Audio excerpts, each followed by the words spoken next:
WEF में PM Modi का संबोधन। आज दावोस शिखर सम्मेलन में कोविड समेत कई वैश्विक मुद्दों पर कर सकते हैं बात।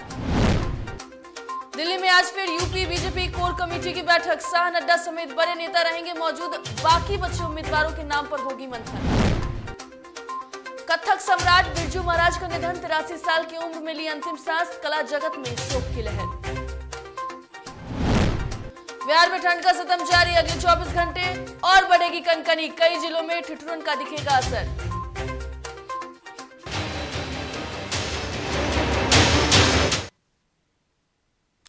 नमस्कार, डीटीवी भारत में आपका स्वागत है। मैं हूं पूजा वर्मा और अब खबरें विस्तार से।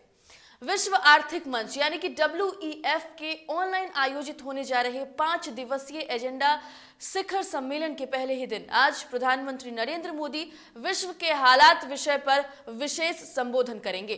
दावोस एजेंडा शिखर सम्मेलन का आयोजन लगातार दूसरे साल डिजिटल तरीके से हो रहा है। इस सम्मेलन के 2 वर्चुअल सत्र होंगे, जिनमें पहला कोविड-19 पर और दूसरा चौथी औद्योगिक क्रांति में सहयोग पर चर्चा होगी। प्रधानमंत्री मोदी का विशेष संबोधन भारतीय समय के अनुसार आज रात 8:30 बजे होगा। वहीं कार्यक्रम की घोषणा करते हुए WEF ने कहा है कि दावोस एजेंडा 2022 ऐसा पहला वैश्विक मंच होगा जहां विश्व भर के महत्वपूर्ण नेता 2022 के लिए अपने दृष्टिकोण साझा करेंगे। इस कार्यक्रम का विषय विश्व के हालात है।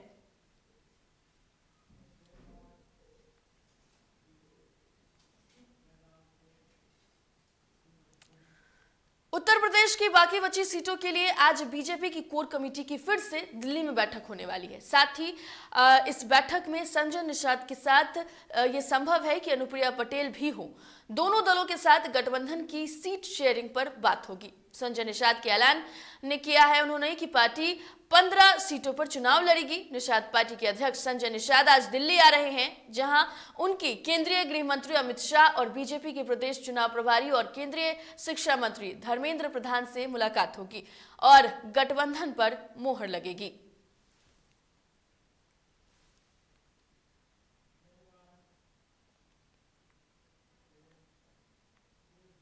मशहूर कथक सम्राट बिरजू महाराज का निधन हो गया। दिल का दौरा पड़ने के बाद पद्म भूषण से सम्मानित 83 साल के बिरजू महाराज ने रविवार और सोमवार की दरमियान रात अंतिम सांस ली है। उनके पोते स्वरांश मिश्रा ने सोशल मीडिया पर पोस्ट के जरिए इस बारे में जानकारी दी है। बिरजू महाराज के निधन हो जाने से कला जगत में एक भारी क्षति हुई है। कई दिग्गज राजनीतिक हस्ती, खुद प्रधानमंत्री नरेंद्र मोदी ने उन्हें श्रद्धांजलि अर्पित की है। बता दें आपको कि कला जगत के तमाम जो दिग्गज कलाकार हैं वो भी दुख व्यक्त कर रहे हैं। तो कथक सम्राट बिरजू महाराज का निधन हो गया है। दरअसल दिल का दौरा पड़ने से उनका निधन हुआ है। 83 साल की उम्र में उनका निधन हुआ है, जिसके बाद से एक बड़ी क्षति कला जगत को काफी दुखद खबर है। सभी अपनी सांत्वना परिवार को दे रहे हैं। साथ ही साथ खुद प्रधानमंत्री नरेंद्र मोदी ने ट्वीट के जरिए बिरजू महाराज को याद किया है, उन्हें नमन किया है और उनके निधन पर शोक जताया। बिहार में एक ओर जहां सरकार प्रदेश में विकास के दावे करती है, तो वहीं दूसरी ओर विपक्ष इस पर हमलावर रहती है। इस बीच पटना में पथ निर्माण विभाग के मंत्री नितिन नवीन ने मीडिया से बात करते हुए कहा कि प्रधानमंत्री के सहयोग से बिहार का विकास हो रहा है। साल 2014 से बिहार के विकास को गति मिली है और बिहार में डबल इंजन की सरकार ने विकास की गति को 2 गुना किया है। हम लोग बढ़ाने का काम कर रहे हैं। नरेंद्र मोदी जी का लगातार सहयोग बिहार के लोगों को मिल रहा है, बिहार की योजनाओं में मिल रहा है। आज वही कारण है कि बिहार के विकास में पिछले 2014 के बाद हम लोगों ने तीव्र रूप से गति लाई है। नीतीश कुमार जी बिहार में जिस गति को बनाए हुए थे, आज डबल इंजन की सरकार बनने के बाद उस गति को हम लोगों ने दोगुना किया है। चाहे वो रोड के क्षेत्र में हो, चाहे अन्य क्षेत्रों में हो, चाहे स्वास्थ्य के क्षेत्र में हो, बिजली के क्षेत्र में हो, आपको स्वास्थ्य सभी सेक्टर्स को आप देखेंगे तो लगातार हम लोगों ने उसमें अच्छा काम किया है। आज उसी को एमएलसी चुनाव से पहले बिहार में भी नेताओं के दल बदलने का सिलसिला तेज हो चुका है। इसी कड़ी में एलजेपी नेता राजेंद्र सिंह ने भी घर वापसी की। बीजेपी के प्रदेश अध्यक्ष डॉक्टर संजय जायसवाल की बेतिया स्थित आवास पर एलजेपी नेता ने अपने कई कार्यकर्ताओं के साथ पार्टी की सदस्यता ली। इस मौके पर डॉक्टर संजय जायसवाल ने कहा है कि राजेंद्र जी हमारे सम्मानित नेता थे। कुछ आपस में विवाद हुआ जिसे समाप्त कर उनकी घर वापसी हो गई है। माननीय राजेंद्र जी भारतीय जनता पार्टी के बिहार के महामंत्री रह चुके हैं, प्रदेश के उपाध्यक्ष रह चुके हैं। उससे पहले उन्होंने विभिन्न स्थानों पर संगठन मंत्री का भी दायित्व निर्वहन किया था और यह अपने घर में अपनों का स्वागत है। माननीय राजेंद्र जी का और सभी का मैं हार्दिक स्वागत और अभिनंदन करता हूँ। राजेंद्र जी हमारे दक्षिण बिहार के सबसे महत्वपूर्ण नेताओं में से एक थे। कुछ हम लोगों का आपस का विवाद हुआ था, वह सब समाप्त करते हुए दिल से आज हम सब पुनः एक हो रहे हैं।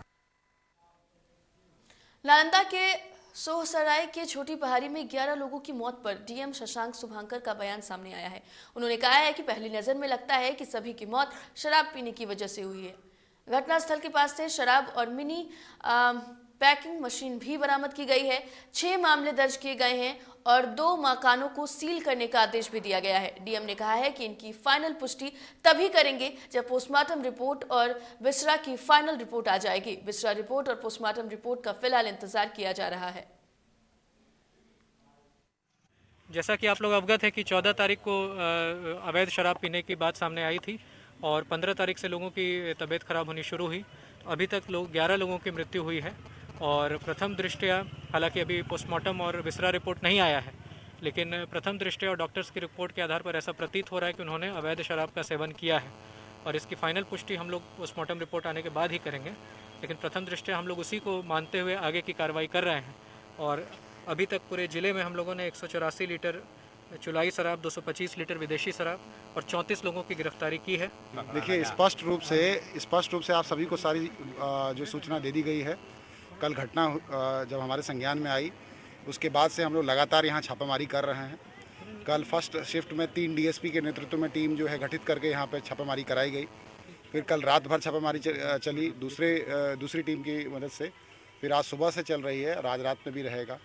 आगे आने वाले दिनों में भी यहाँ पर निगरानी रखी जाएगी। जो घटना हुई है वो दुखद है और उसके बाद हम लोग उसमें जांच कर रहे हैं। पुलिस के जो यहाँ पे इंस्पेक्टर थे सोहसराय थाना प्रभारी, उनको निलंबित कर दिया गया है और अन्य अगर कोई बात आएगी तो आप लोगों के संज्ञान में लाया जाएगा। चलिए, एक बड़ी खबर नालंदा से आ रही है। बड़ी खबर का रुख कर लेते हैं। नालंदा से बड़ी खबर, शराब कांड में पुलिस की कॉम्बिंग ऑपरेशन जारी। तो इस वक्त की बड़ी खबर आपको बता रहे हैं, जहां शराब कांड को लेकर तीसरे दिन भी छोटी पहाड़ी इलाके में कॉम्बिंग ऑपरेशन जारी है। तो लगातार पुलिस प्रशासन इसको लेकर सतर्क दिख रही है। भारी मात्रा में देशी शराब और उपकरण बरामद किए जा रहे हैं। बड़ी खबर नालंदा से, जिले में जहरीली शराब पीने से हुई थी कई लोगों की मौत और अब इस मौत के बाद नालंदा में शराब कांड को लेकर पुलिस की कॉम्बिंग ऑपरेशन जारी है। शराब कांड मामले में तीसरे दिन भी छोटी पहाड़ी इलाके में कॉम्बिंग ऑपरेशन जारी है और ऐसे में लगातार सवाल उठ रहे हैं पुलिस प्रशासन पर, जिसके बाद प्रशासन भी मुस्तैद सतर्क नजर आ रही है। लगातार जिले में जहरीली शराब पीने से कई लोगों की मौत हुई है, जिसके बाद से ये मुद्दा अब लगातार सियासी मोड़ भी ले रहा है। इस खबर पर अधिक जानकारी के लिए हमारे संवाददाता ऋषिकेश हमारे साथ फोन लाइन पर जुड़ गए हैं। ऋषिकेश, लगातार तीसरे दिन पुलिस प्रशासन की जो कॉम्बिंग ऑपरेशन है वो जारी है, फिलहाल क्या कुछ अपडेट है? देखिए, बिल्कुल जिस तरह से ये शराब कांड हुई है, इस शराब कांड के बाद लगातार जो है शनिवार से ही जिलाधिकारी और एसपी के निर्देश पर छोटी पहाड़ी इलाके में सघन अभियान चलाया जा रहा है और इस अभियान के तहत आज सुबह भी भारी मात्रा में देसी शराब बरामद किया गया है और इसके साथ साथ जो शराब बनाने के उपकरण है वो भी पुलिस ने बरामद किया है और एक महिला को भी पूछताछ के लिए पुलिस अपने साथ सोहसराय थाने ले गई है। जी ऋषिकेश, ये बताइए कि अब तक इस पूरे मामले में कितनी मौत हो चुकी है? देखिए, बात अगर शनिवार को की जाए तो शनिवार को जहरीली शराब से मरने वालों का आंकड़ा 8 था और ये रविवार को ये आंकड़ा 11 पहुंच गया और अभी जो सोमवार के अगले सुबह भी 2 लोगों की मौत की बात सामने आ रही है। अब तक इसमें कुल 13 लोगों की मौत हो चुकी है। बिल्कुल ऋषिकेश, तो ये भी बताइए कि लगातार जिस लोगों की गिरफ्तारी हुई है उनसे पूछताछ हो रही, कुछ बातें निकल कर सामने आई हो, जो मेन सरगना हो वहां तक पहुंचने की कोशिश पुलिस कर रही हो?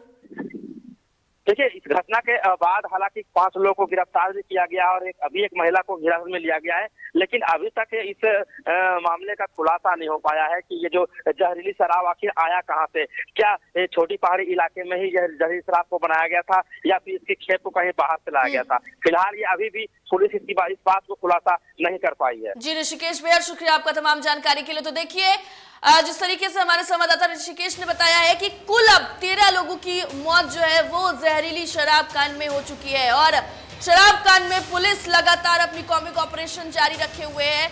ऐसे में अगर बात करें तो तीसरे दिन भी छोटी पहाड़ी इलाके में लगातार पुलिस प्रशासन के द्वारा कॉमिक ऑपरेशन जारी है। कई देशी शराब और उपकरण भी बरामद किए गए हैं। तो स्थिति अब ऐसी है कि इस मुद्दे को लेकर पुलिस प्रशासन पूरी तरीके से सजग है और बिहार में शराबबंदी कानून पर सवाल खड़े हो रहे हैं।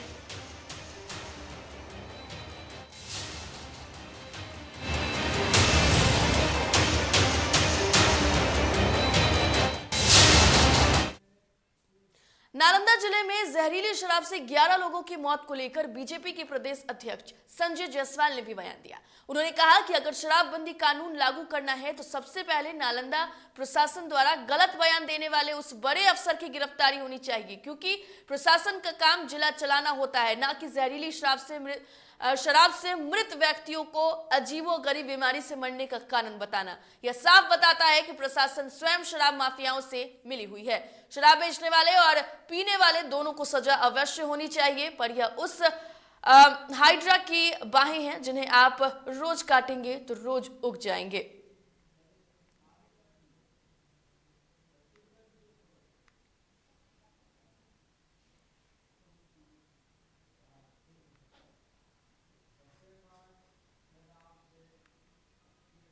इधर जन अधिकार पार्टी के सुप्रीमो पप्पू यादव ने मृतक के परिजनों से मुलाकात की। जाप नेता पप्पू यादव ने सभी मृतकों के आश्रितों को 25-25 हजार रुपए की आर्थिक मदद की। इस दौरान जन अधिकार पार्टी के राष्ट्रीय अध्यक्ष पप्पू यादव ने राज्य सरकार पर जमकर हमला बोलते हुए कहा कि केंद्र की सरकार जब इसी कानून पर विचार कर सकती है तो बिहार की सरकार शराबबंदी कानून पर विचार क्यों नहीं कर सकती। इस कांड में शामिल सभी को जेल भेजकर स्पीडी ट्रायल के तहत कार्रवाई करने की भी मांग की। और उसके बाद आप नेपोलियन और हिटलर की तरह डराइएगा, चंगेज खां की तरह, तो फिर 15 से 16 लाशें जा चुकी है और लाशें छुपाई जा रही है। तो ये जो हालात हैं, मैं पहले कहूँगा, दारू यदि आप तय कर लिए हैं, सुप्रीम कोर्ट का भी गाइडलाइन नहीं मानेंगे, हाई कोर्ट का भी नहीं, और आपके बीजेपी घटक दल भी यही कहता है, तो कितने लाश के बाद दारू रुक जाएगा पहले तो ये तय कर लें।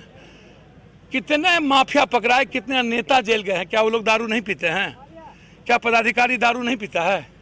क्या 60-40% न्यायालय में दारू नहीं पिया जाता है? न्यायालय दारू नहीं पीता है? क्या मांग करती है? सर, मांग तो पप्पू यादव लड़ते लड़ते माफियाओं के खिलाफ मैं मांग करता हूं, पहले उसकी संपत्ति तो जब्त हो। सबसे ज्यादा नालंदा, सोसराय से लेकर के हरनौत, सबसे ज्यादा शराब तस्कर बिहार में यही तो है। कर लेते हैं इस वक्त की बड़ी खबर झारखंड से सामने आ रही है। झारखंड में कोरोना की रफ्तार में कमी हुई है, तो इस वक्त की बड़ी खबर झारखंड से आपको बता रहे हैं, जहां कोरोना की रफ्तार में कमी आई है। बीते 24 घंटे में 2746 नए मामले सामने आए हैं और रांची में 888 नए मामले सामने आए हैं। तो इस वक्त की बड़ी खबर झारखंड से, जहां 4114 लोगों ने कोरोना को मात दी है। बड़ी खबर झारखंड से, झारखंड में कोरोना की रफ्तार में कमी।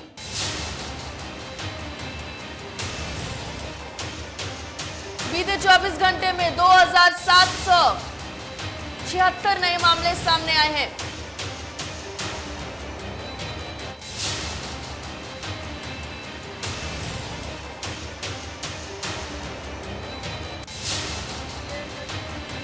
बड़ी खबर झारखंड से आपको बता रहे हैं, जहां पर कोरोना की रफ्तार में झारखंड में कमी देखने को मिली है। और बता दें आपको कि बीते 24 घंटे में 2776 संक्रमित जो हैं वो सामने आए हैं। रांची में 888 नए कोरोना संक्रमित सामने आए हैं।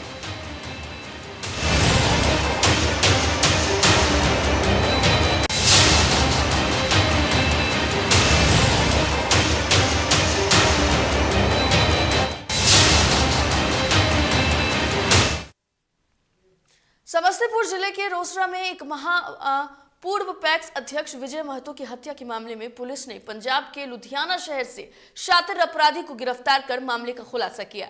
रोसड़ा अनुमंडल पुलिस पदाधिकारी शहरियार अख्तर ने प्रेस वार्ता कर इसकी जानकारी दी है। गिरफ्तार अपराधी रोसड़ा थाना क्षेत्र के उदयपुर निवासी नूर अहमद का बेटा मोहम्मद तौकीर है।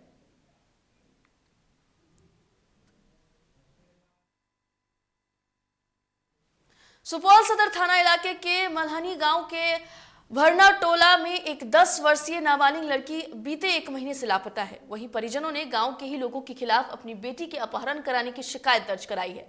पीड़ित परिजनों पर समाज के ठेकेदार उससे केस उठाने की धमकी दे रहे हैं और मारपीट पर उतारू हो गए हैं। आरोप है कि पुलिस मामला दर्ज कर खाना पूर्ति में जुटी हुई है। इस मामले में नाबालिग लड़की के पिता की बेरहमी से पिटाई भी की गई है, जिसके बाद से परिवार दर दर न्याय के लिए भटक रहा है। और बात करें तो पिता की बेरहमी से पिटाई करने के बाद से अब लगातार परिवार न्याय की गुहार कर रहा है। अगली खबर का रुख कर लेते हैं। पटना के पाटलिपुत्रा थाना क्षेत्र में पिछले साल के 27 मई को एक मकान में घुसकर चोर करीब 15 लाख की स्वर्ण आभूषणों की चोरी कर फरार हो गए थे, जिसके बाद मामले में कुल 7 चोरों को पुलिस ने गिरफ्तार किया है। तो वहीं इन चोरों से चोरी के स्वर्ण आभूषण की खरीद करने वाले अमित प्रकाश गुप्ता नामक सोनार को भी पुलिस ने गिरफ्तार किया। चोरों की गिरफ्तारी के बाद बाहर घंटों चोरों के परिजनों चोरों को छुड़ाने की फरियाद करते हुए हाई वोल्टेज ड्रामा करते नजर आए। हालांकि पुलिस ने गिरफ्तार चोरों को जेल भेजने की कार्रवाई की।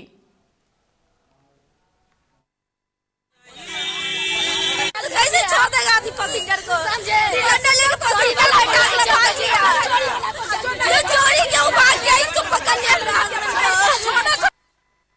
आरा में प्रकाश पर्व मनाकर पंजाब लौट रहे पंजाबी श्रद्धालुओं के साथ मारपीट की खबर सामने आई। घटना में आधा दर्जन से अधिक श्रद्धालु जख्मी हो गए। बताया जा रहा है कि यज्ञ के नाम पर चंदा वसूली को लेकर ये मारपीट हुई। यह घटना चरपोखड़ी थाना क्षेत्र की बताई जा रही है। सभी श्रद्धालुओं का इलाज चरपोखड़ी CHC में जारी है। हम लोग पीछे बैठे थे, आगे चंदा रोकने गाड़ी रोका ना, हमें नहीं पता रोका।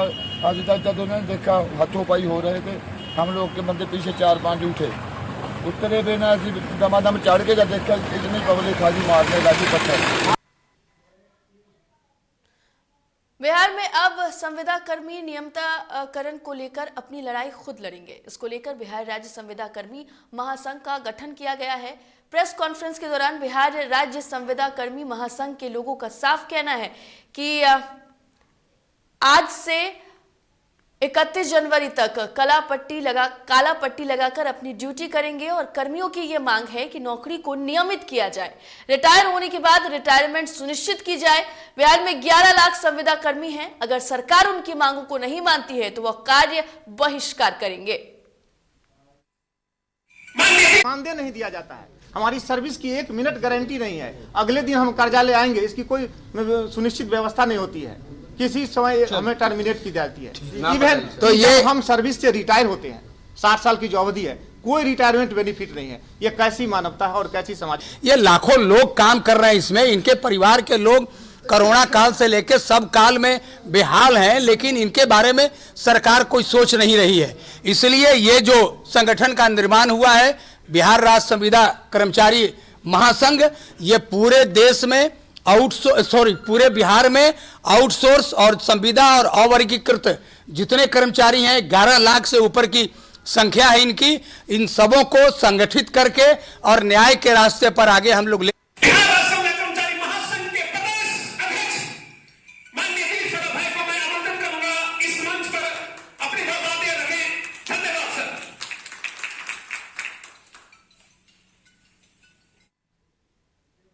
बिहार में कोरोना कोरोना संक्रमण की रफ्तार अब धीमी हो गई है। प्रदेश में बीते 24 घंटे में कोविड संक्रमण 5410 पर पहुंच गए हैं। आपको बता दें कि इनमें कई जो मरीज हैं वो अस्पताल में भर्ती हैं, तो ज्यादातर घरों में ही आइसोलेटेड हैं।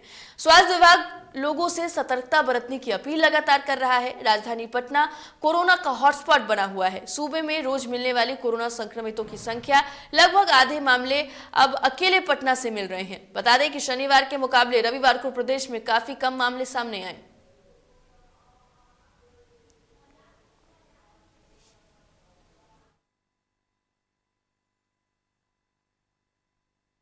कोरोना की रफ्तार में कमी देखने को मिल रही है। हालांकि इस बार कोरोना संक्रमितों की बात अगर करें तो ज्यादातर लोग घरों में ही अपना इलाज खुद डॉक्टरों की सलाह पर कर रहे हैं और ठीक भी हो रहे हैं। वहीं जिन्हें अस्पताल में भर्ती होने की जरूरत है उन्हें अस्पताल में भी भर्ती किया जा रहा है। लेकिन कहीं ना कहीं बिहार में कोरोना की रफ्तार थोड़ी कम जरूर देखने को मिल रही है।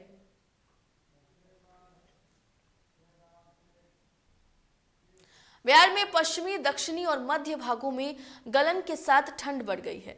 प्रदेश के 32 जिलों में न्यूनतम पारा 11 डिग्री से कम दर्ज किया गया है। हिमालय क्षेत्र में हो रही बर्फबारी से प्रभावित पछुआ उत्तरी हवा इन इलाकों में तेजी से चल रही है। इससे कपा देने वाली ठंडन से भी बिहार को प्रभावी ढंग से अगर बात करें तो ठिठुरन और कनकनी भी महसूस की गई है।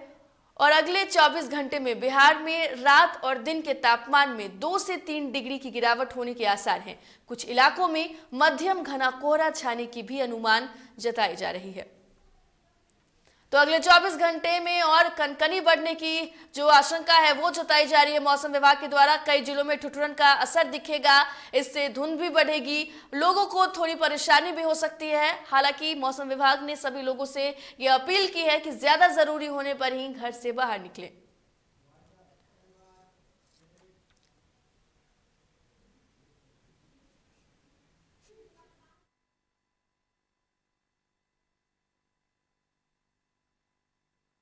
फिलहाल इस बुलेटिन में इतना ही। देश दुनिया की तमाम खबरों के लिए देखते रहिए DTV भारत। मुझे दीजिए इजाजत। नमस्कार।